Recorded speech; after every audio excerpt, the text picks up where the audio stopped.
What are some valid reasons for CPS, CFS, DCFS, DPSS, or CWS to remove your child from your care? One of the reasons that CPS can remove your child from your care could be for severe neglect, severe physical abuse, or severe inappropriate touching. And an example of severe neglect would be withholding medication causing some sort of physical harm to the child.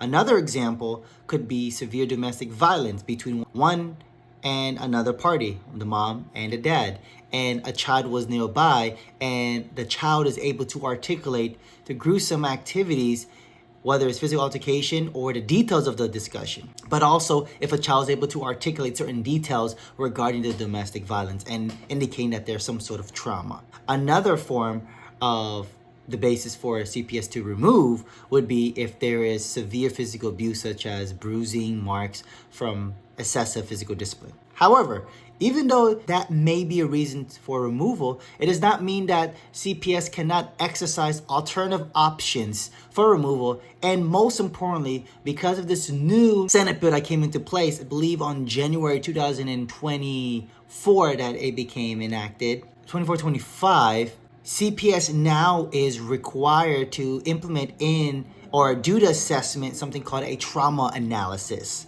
towards the child. What are the effects of removal and whether or not it's going to disrupt their overall, essentially, emotional well-being because of the removal. But most importantly, they still must also exercise if there's alternative means to prevent removal. If you or anyone you know is facing CPS and your children is at risk of being removed, make sure you immediately contact an attorney to be advised of your rights and to know what to expect. At Shaw Law Firm, we're here to help.